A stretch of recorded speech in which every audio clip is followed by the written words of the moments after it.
ఈరోజు మే 5వ తారీఖు సోమవారం 2025వ సంవత్సరం. దేవుడు నాకు ఇచ్చిన వాగ్దానం 113వ కీర్తన 8వ వచనం. నేల నుండి ఆయన దరిద్రులను లేవనెత్తువాడు. దరిద్రుడు అంటే బిల్డింగుల్లో ఉన్న క్రైస్తవులకి సాదాసీదాగా ఉండే క్రైస్తవులంతా దరిద్రులు. అయితే ఆయన తన సిలువను మోసుకుని నన్ను వెంబడించేవాడే నాకు ఇష్టమైన వాడని చెప్పాడు.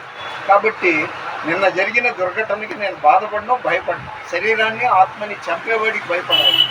అయితే మా పిల్లలు అంటారు, డాడీ ఇలాగా నువ్వు ఆ రాజా ఉండబట్టి దగ్గరలో నీకు సహకరించాడు, లేకపోతే ఏంటి పరిస్థితి అని.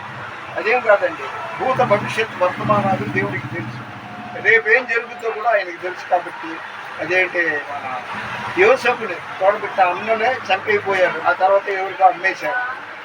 మరి దేవుని స్కెచ్ చూడండి, పోతేపేరు ఇంటికి ఆయన్ని అధికారిగా చేశారు. ఇప్పుడు కష్టాలు, ఆ తర్వాత అంచెలంచెలుగా ఆయన పైకి వచ్చాడు.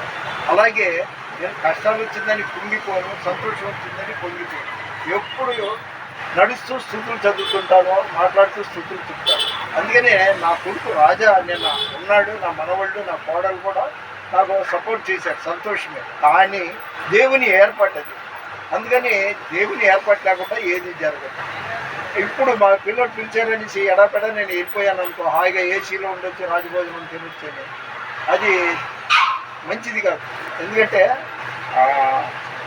జోసెఫ్ తంబి గారు మహాభక్తుడు. మరి ఆయన రాజభోజనాలు తిన్న ఒక ముష్టి వాళ్ళకి తిరిగాడు, మంచి భక్తుడు. మరి న్యాయానికి కూడలేదు, మంచికి రోజులు అంటారు. సరే ముగిస్తున్నాను.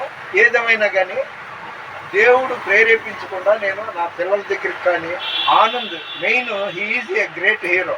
ఆనంద్ నన్ను తన ఆఫీసులో వచ్చి మకాంతో తీసుకుని వచ్చి అక్కడ సెట్ అయిపోమన్నాడు. చాలా సంతోషించాను. కాబట్టి ఇంకా నేను అక్కడ బంగారం ఉంది, ఇక్కడ ఇది ఉంది, అక్కడ అది ఉందని వెళ్ళను. నేను దేవునితో ఉంటాను. ఈ మాటలు నేను ముగిస్తున్నాను. ఎన్ని బాధలున్నను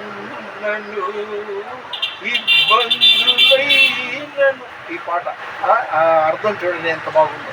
అందుకని మహిమ గల పరిచర్య పొందినందున అధైర్యపడను, కృప పొందినందున. ఈ మాటలు, ఈ పాటలు ధ్యానించుకుంటూ దివారాత్రులు ప్రార్థన చేస్తూ గడుపుతున్నాను.